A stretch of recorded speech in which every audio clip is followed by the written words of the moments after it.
오늘 말씀의 제목은 시련 속에서 그리스도인의 모습은. 성경을 보면 이제 믿음의 사람들에게 나타난 공통적인 모습을 볼 수 있습니다. 아무리 하나님이 사랑하고 아무리 믿음으로 살았던, 또 하나님의 일을 굉장히 열심히 하고 또 능력을 행했던 믿음의 사람들이라 할지라도 공통점으로 나타나는 모습이 있는데요. 그것은 바로 시련과 역경이 있었다는 겁니다. 이것은 비단 믿음의 사람뿐만 아니라 아마 모든 사람에게 나타나는 공통적인 현상이기도 할 겁니다. 세상을 살면서 시련과 역경, 어려움을 경험하지 않았던 사람은 아마도 없을 겁니다. 그래서 혹자는 말하기를 우리의 인생은 많은 고난으로 이루어졌다라고 이야기합니다. 우리가 살아가면서 시련과 고난이 없다면 참 좋겠지요. 그런데 실제로 만나고 싶지 않고 피하고 싶고 나에게만큼은 그런 일들이 없기를 바라는 많은 사람들의 마음과는 달리 현실은 시련도 있고 역경도 있고 고민도 있고 고난도 있고 이런 일들이 많이 있다라는 것이죠. 제가 목회를 하면서 저는 큰 교회 많은 성도님들이 있는 목사님들이 존경스럽죠. 어떻게 저렇게 큰 교회를 이루셨을까? 그런 존경심도 갖고 있지만 또 하나는 우리 교회는 많은 분들이 모이지는 않잖아요. 그런데도 여러 가지 일들을 당하는 걸 보면 목회자로서 참 마음이 아픈데 수백 명, 수천 명, 심지어는 수만 명씩 모이는 성도들의 목회자는 어떨까? 이런 생각을 가져봤어요. 그러니까 큰 교회는 큰 교회대로, 작은 교회는 작은 교회대로, 돈이 많은 사람은 많은 사람대로, 없는 사람은 없는 사람대로 다 문제를 당하고 있다는 거예요. 우리가 지금 이렇게 있으면 잘 몰라요. 그러다가 병원을 한번 가게 되면 다 환자들이야. 다 침대에 누워 계신 환자들이 많단 말이죠. 몇 주 전에도 말씀드렸지만 장례식을 가보면 인생이 참 그렇구나 이런 것이 느껴지는 것입니다. 그러니까 결과적으로 사람의 삶 속에서 이 시련과 역경이라는 것은 피할 수 없는 숙명적인 것이라고 할 수 있습니다. 성경을 보면 믿음의 성도들이 참 어려움을 당하게 됩니다. 오늘 이 베드로가 이 편지를 쓸 당시에 그 믿음의 성도들은 아주 혹독한 고난을 당했어요. 많은 사람이 죽임을 당합니다. 이러한 상황 속에서 다른 성도들이 굉장히 두려움을 느끼고 있는 거예요. 나도 저런 고난을 당하면 어떡하지? 나도 저런 핍박을 받으면 어떡하지? 나도 죽임을 당하면 어떡하지? 이런 두려운 마음이 그들에게 있었습니다. 그래서 베드로는 이 편지에서 3번씩이나 이 시련에 관해서 언급하면서 성도들에게 위로와 용기와 소망을 주고 있습니다. 오늘 본문에도 그랬고 베드로전서 4장 12절에도 보면 사랑하는 여러분, 여러분을 시험하려고 시련이 불같이 여러분 가운데 일어나더라도 무슨 이상한 일이나 생긴 것처럼 놀라지 마십시오. 시련이 불같이 일어나더라도 놀라지 말라고 합니다. 또 베드로후서 2장 9절에도 보면 주님은 경건한 사람은 시련에서 건져내시고 불의한 사람을 벌하셔서 심판날까지 가두어 두실 줄을 아십니다. 시련에서 건져줄 거예요. 시련의 문제를 계속해서 말하고 있습니다. 물론 당시 베드로가 쓸 당시의 사람들이 받은 시련 그 원인과 과정은 지금과는 다릅니다. 뭐 예수를 믿는다고 해서 뭐 죽임을 당하거나 뭐 고통을 받는 그런 일들이 지금은 없지요. 그러나 오늘날에는 다른 이유로 시련을 겪는 것이 우리들의 모습입니다. 그래서 이 시련의 과정이나 이런 것들은 다르지만 우리가 그 시련을 어떻게 믿음의 사람은 그 시련을 바라보고 그 시련을 어떻게 대해야 하는지에 관해서 오늘 본문의 말씀이 우리에게 말해주고 있기 때문에 얼마든지 우리가 이 말씀을 통하여 우리가 받는 시련, 아니 내가 지금은 시련은 당하지 않았더라도 내가 과거에 이런 시련 속에서 하나님은 어떻게 하셨고 또 앞으로 내가 시련을 당하게 되면 어떻게 나는 믿음의 사람으로서 길을 걸어갈 것인가, 이것을 우리가 한번 다시 생각해 보고자 합니다. 앞서도 말씀드렸지만 시련을 피하고 싶지만 만나게 된다면 어떻게 해야 될지 미리 좀 마음의 준비를 할 필요는 있습니다. 그렇다고 시련이 닥치지도 않는데 미리 염려하라라는 것이 아닙니다. 미리 걱정하라라는 것이 아닙니다.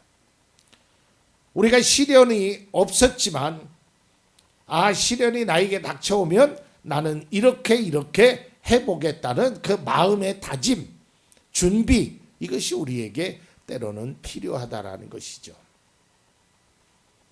여러분 이렇게 큰 건물이나 뭐 학교나 이렇게 하면 화재 예방을 하기 위해서 교육을 시킵니다. 만일에 불이 나게 되면 이렇게 하라라고 이제 교육을 소방서에서 와서 시키죠. 그건 만일의 사태를 대비하는 거예요. 그런데 혹 학생이 매일 학교를 가면서 오늘 불 나면 어떡하지?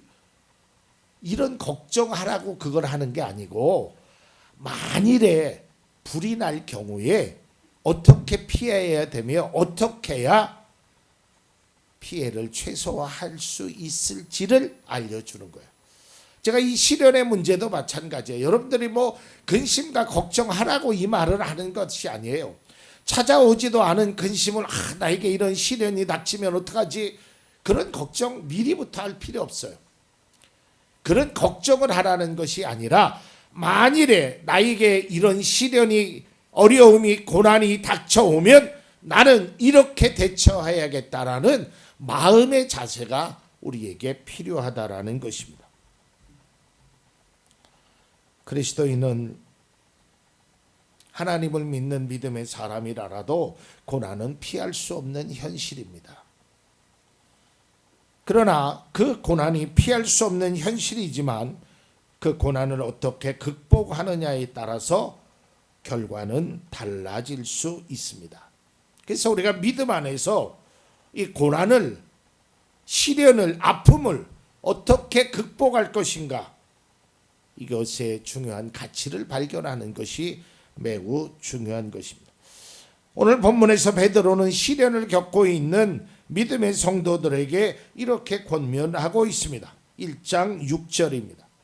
다시 한번 읽어보면, 그러므로 여러분이 지금 잠시 동안 여러 가지 시련 속에서 어쩔 수 없이 슬픔을 당하게 되었다 하더라도 기뻐하십시오. 근데 여러분 이거 이해가 잘 안 되지요. 어떻게 시련을 당했는데 기뻐할 수 있겠어요? 그런데 본문의 말씀을 원어로 보면 더 기가 막혀요. 본문은 뭐라고 원어를 되냐면, 이걸 좀 풀어서 말씀드리면, 여러분들이 시련 속에서 시련을 당하더라도 오히려 크게 기뻐하라라고 되어 있어요. 크게. 아니 시련 속에서 기뻐하라니 이게 쉽게 수긍이 되지 않지요.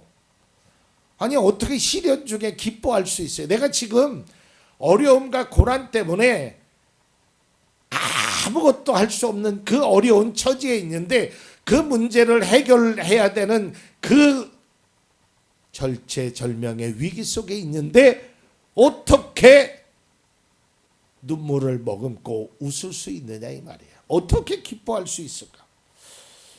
왜 베드로는 시련에도 기뻐할 수 있어야 된다라고 말할까?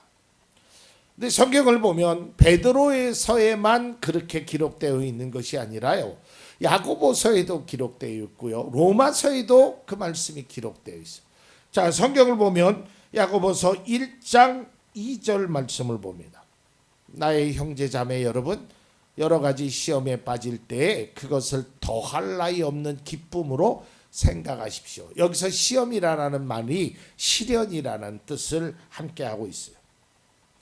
또 로마서 5장 3절에도 다만 이뿐 아니라 우리가 환난 중에도 즐거워하나니 그랬어요. 아니 시련과 고난 중에 크게 기뻐하라. 시련을 당할 때 더할 나위 없이 기뻐해라. 환난 중에 즐거워하라. 이게 성경의 말씀이에요. 이 말씀 앞에 아무리 믿음의 사람이라 하더라도 우리가 즉각적인 반응은 뭐예요? 어떻게 가능할까? 그렇게 할 수 없을 것 같은데요. 이게 우리의 반응이에요. 우리의 생각이에요. 여러분 분명히 시련과 고난은 아프고 고통스러운 것입니다. 그 고통스러운 것을 어떻게 기쁨으로 받아들일 수 있겠느냐라는 거예요. 그것도 매우 크게. 여러분은 가능하십니까? 결론적으로 말씀드리면 이것은 인위적으로 불가능합니다. 저도 불가능해요. 여러분 우리의 감정이라는 것이요, 이 어떤 인위적인 것도 때로는 있지만 자연스러운 거예요. 슬픈 것을 보면 나도 모르게 눈물이 나는 거예요. 슬픈 이야기를 들으면 마음이 아픈 거예요. 반대로 기쁜 일을, 재미난 것을 보면 그냥 웃음이 나오는 거예요. 이게 사람의 감정이에요. 그런데 내 앞에 슬픈 일을 바라보면서 내가 기뻐할 수 있을까? 슬픔을 억제할 수는 있을지 몰라도 이것을 기뻐한다라는 것은 인위적으로는 어렵습니다. 그런데 왜 베드로와 야고보 그리고 사도 바울은 시련 중에 기뻐하라고 했을까? 그 해답을 성경의 말씀에서 찾을 수 있습니다. 성경은 그리스도인들의 고난과 환난 속에서도 너희들이 잃지 않는 것이 있는데 그것이 바로 믿음의 소망입니다. 성경에 나타난 많은 사람들이 환난과 시련에 보여준 모습은 실망과 좌절이 아닌 소망과 믿음의 확신이라는 거예요. 이것 때문에 더 이상 슬퍼하지 말아야 돼요. 이것 때문에 우리가 믿음의 소망을 가지고 당당하게 나아갈 수 있다는 거예요. 우리가 잘 아는 대로 다윗은 어려운 상황 속에서 이렇게 노래합니다. 시편 42편에 두 번, 43편에 한 번 동일하게 이렇게 노래합니다. 43편 5절입니다. 내 영혼아 어찌하여 그렇게도 낭망하며 어찌하여 그렇게도 괴로워하느냐. 하나님을 기다려라. 이제 내가 나의 구원자 나의 하나님을 또다시 찬양하린다. 하나님을 기다려라. 이것이 우리의 소망입니다. 믿음의 사람들은 시련과 고난이 나의 삶에 영향을 줄 수 있어요.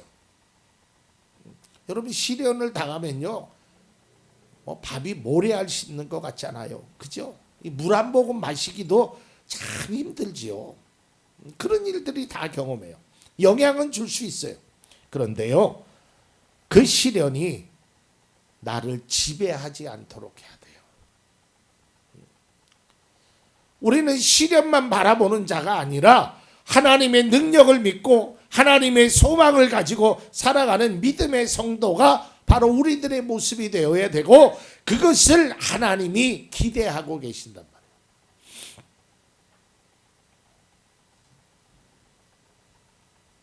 제가 거의 10년 전에 설교에 그런 제목으로 했어요. 시련은 삶의 과정일 뿐 결과가 아닙니다. 여러분, 어떤 시련이요, 우리의 결과가 아니에요. 과정이에요, 과정. 그래서 우리는 그 시련과 역경의 그 과정을 어떻게 잘 지혜롭게 넘기느냐가 우리가 가져야 됩니다. 근데 내 힘으로만 그 시련과 역경을 이기려고 하니까 힘든 거예요. 내 능력으로, 내 노력으로, 내 힘으로, 내 방법으로 하려고 하니까 지치는 거예요. 그 하나님이 주시는 그 소망을 가지고 하나님께 맡기는 것이요. 시련과 고난과 아픔과 역경과 괴로움과 이런 것을 하나님 앞에 맡기면 보이지 않았던 길도 보이게 되고요. 느끼지 못했던 그것을 느끼게 되는 거예요.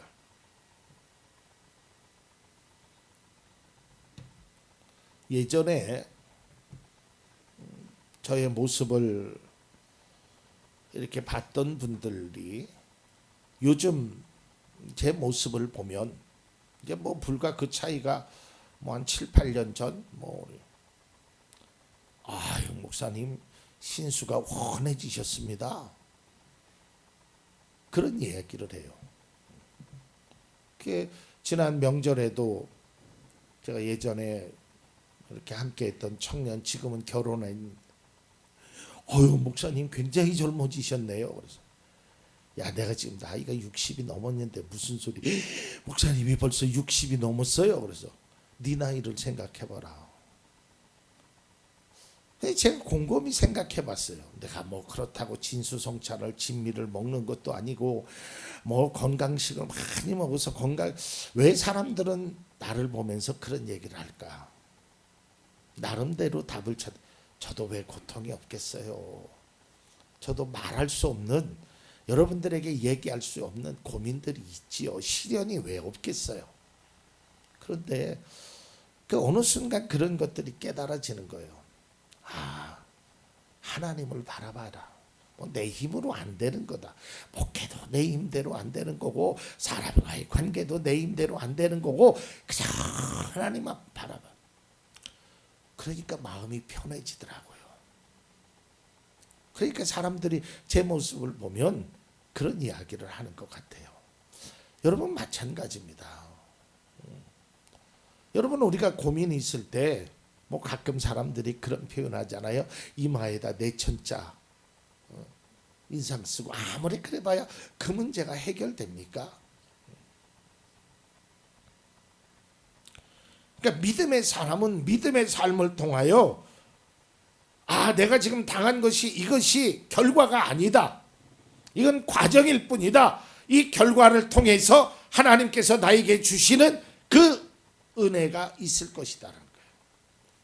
오늘 권사님 특성했듯이 그 슬픔, 울음이 변해서 기쁨이 되는 그 순간을 맞이하게 된다는 거예요. 제가 여러분들을 위해서, 우리 성도님들을 위해서 꼭 바라고 기도하는 것이 있습니다. 내 인생에도 이러한 날이 찾아오는구나. 내 인생에도 찾아온다니까요. 하나님이 약속하셨어요. 오늘 자막은 준비 안 됐지만 7절의 말씀을 보면 이렇게 되어 있습니다. 자, 고난을 당해나 여러분 기뻐하십시오. 그러면서 7절에 하나님께서는 이렇게 해주실 것입니다 라는 거예요. 그래서 우리가 고난 중에도 기뻐할 수 있는 거예요. 그 어려움 중에도 우리가 소망을 가질 수 있는 것은 하나님께서 나와 함께 하신다는 거예요. 하나님은 믿음의 자녀가 어떠한 상황에 있든지 절대로 외면하지 않으신다라는 거예요. 도와주시고 극복할 힘을 주시는 거예요.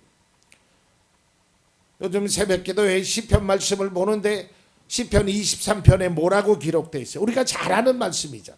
여호와가 나의 목자시니 나는 부족함이 없습니다. 그러면서 죽음의 그늘 골짜기로 다닐지라도 주님께서 나와 함께 계시고 주님의 막대기와 지팡이로 나를 보살펴 주시니 내게 두려움이 없습니다. 이 말씀은 이렇게 읽어야 돼요. 죽음의 골짜기로 다닐지라도 내게는 두려움이 없습니다. 왜냐하면 주님께서 나와 함께 하시기 때문입니다. 이게 믿음의 사람들의 공통적인 삶의 고백이 되어야 돼요. 우리는 다 고난을 겪어봤던 사람들이에요. 또 여기까지 왔잖아요. 여러분 그때 일을 한번 생각해 보세요. 여러분들이 정말 고난 받았을 때, 뭐 그게 5년 전이 될 수도 있고 1년 전이 될 수도 있고 아니면 몇 개월 전이 될 수도 있고, 그 고난 받았을 때 이제 내 삶은 끝났다. 이 위기에서 어떻게, 근데 지금까지 왔잖아요. 안 끝났잖아요. 살아올 수 있다니까요. 내가 그때 생각했던 그 끝이 지금의 이 끝이 아니란 말이에요. 저는요, 뭐 가끔 뭐 위로하시려고 그런 말씀을 하시는 분도 계시고, 또 신학교 뭐 동기들하고도 얘기를 하면서 그래요. 이렇게 빈자리 보면 지치지 않습니까? 뭐 목회를 하다 보면 힘들지 않습니까? 그럴 때도 있지요. 그런 마음이 들 때도 있지요. 그런데 저는 제가 이 자리에서 설교하는 것만으로도 감사하게 생각해요. 제가 10여 년 전에 제가 생각했던 저의 결과는 상상할 수 없도록 지금 좋은 거예요. 그렇게 하나님께서 해주셨다니까. 저는 저의 삶을 뭐로 비유하냐면, 어렸을 때 시냇가에, 졸졸졸졸 흐르는 시냇가에 저 상류에서 어린아이들이 종이배를 하나 띄웁니다. 그리고 그 배가 어떻게 가나 막 옆에서 쫓아가죠. 그럼 종이배가 물길을 따라서 오른쪽으로 가면 오른쪽으로 가고 왼쪽으로 가고 가다가 어느 바위를 만나면 거기서 맴 돌다가 못 갈 것 같다가 또 휙 지나가고, 좀 낭떠러지 같은데 이렇게 떨어지기도 하고 이렇게 가요. 근데 여러분, 그 종이배가 자기의 힘으로 가는 게 아니에요. 뭘로 가요? 물길이 움직이게 하는 거예요. 물길이. 물의 힘으로 가는 거예요. 여러분, 우리가 내 힘으로 지금 살아온 것 같지만 그렇지 않다라는 거예요. 그래서 저는 믿어요. 하나님께서 지금 때로는 뱅뱅뱅뱅뱅뱅 도는 그런 삶에 있더라도 언젠가 또 하나님께서 이끌어 주시겠지. 또 그렇게 안 한다고 할지라도 나는 그 하나님이 좋아요. 이게 믿음의 성도들의 고백이 되어야 한다는 것입니다. 믿음의 사람들은요, 이런 소망을 가지고 살아가는 것이에요. 그래서 시편 34편은 이렇게 말하고 있습니다. 의로운 사람에게는 고난이 많지만 주님께서는 그 모든 고난에서 그를 건져 주신다. 우리가 오히려 바르게 살고 기도해도 고난은 찾아와요. 어려운 문제를 당하게 된단 말이에요. 그러나 우리가 왜 하나님, 나는 기도하는데 믿음의 삶을 사는데 왜 고난이 있습니까? 라고만 생각하지 말고, 하나님, 성경에 보면 하나님께서 믿음의 사람의 고난은 건져주신다고 했으니 나의 고난도 건져주실 줄로 나는 믿습니다. 이게 믿음의 사람의 주님 앞에 기도하는 내용이 돼야 돼요. 우리는 기도하면서 한탄만 하지 마시고요, 그 기도해야 하면 깊은 기도를 하면 그 하나님의 뜻을 안다니까요. 저도 그런 원망의 기도를 많이 목회하면서 특별히 드렸어요. 하나님 앞에 원망했어요. 왜 안 됩니까?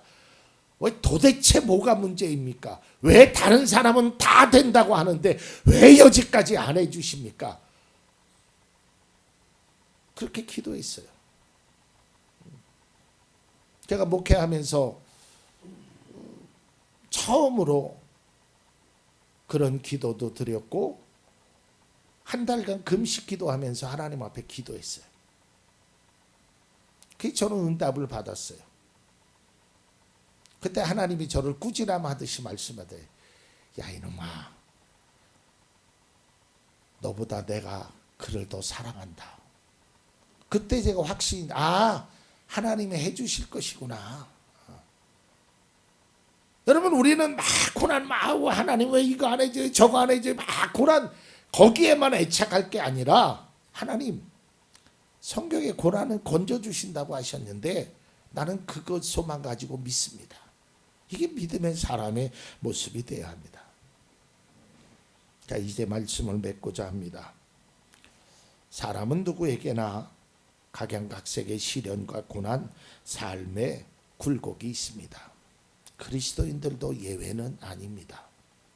더 심하게 얘기하면 기도를 많이 한다고 해서, 믿음 생활을 잘한다고 해서 고난이 찾아오지 않는 것 아닙니다. 누구에게나 다 고난은 찾아옵니다. 우리에게도 슬픔과 고통, 시련이 다가옵니다.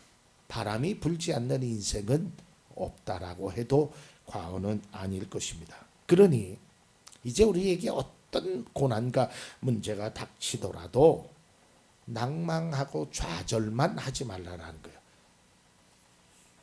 제가 이런 표현을 써봤습니다. 여러분, 한숨이 나올 때 찬송하세요.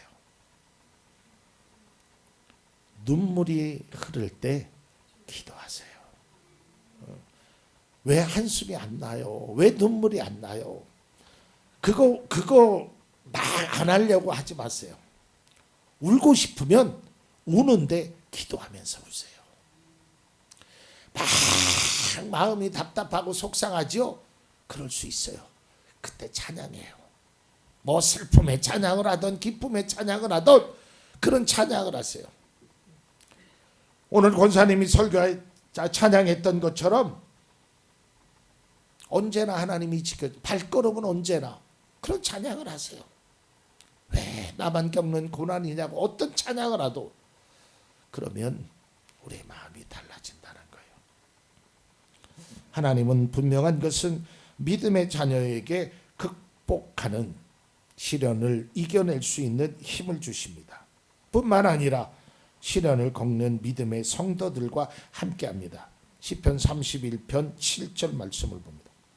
주님의 한결같은 그 사랑을 생각할 때마다 나는 기쁘고 즐겁습니다. 주님은 나의 고난을 돌아보시며 내 영혼의 아픔을 알고 계십니다.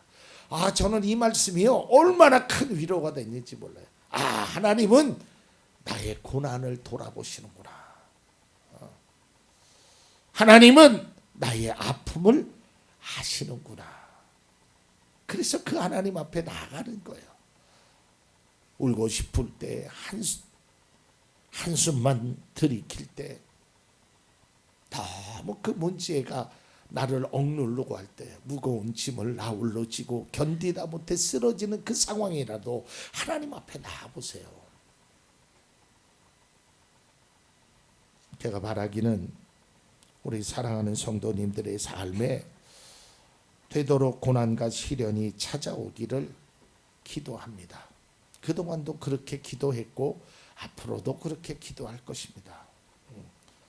제가 기도하면서 보면 모든 분들이 그런 시련과 아픔을 겪지 않기를 기도합니다. 뿐만 아니라 설령 고난과 시련이 닥쳐와도 믿음을 잃지 않고 하나님을 향한 소망으로 이겨낼 수 있기를 또한 기도합니다. 사랑하는 성도 여러분, 이제 여러분들에게 닥쳐진 또 앞으로 닥쳐질 그 어떤 고난과 아픔과 시련 속에서 우리가 꼭 잊지 말아야 할 것은 하나님을 바라보십시오. 하나님의 은혜 속에 답이 있고 길이 있고 그 속에서 좋은 결과가 아름다운 열매가 일어남을 믿으시길 바라고 그것을 믿음으로 받아들이는 것이 바로 믿음의 성도들이 보여줘야 될 우리들이 보여줘야 될 모습인 것입니다. 우리가 이렇게 살아가는 것이 바로 믿음이고 신앙입니다.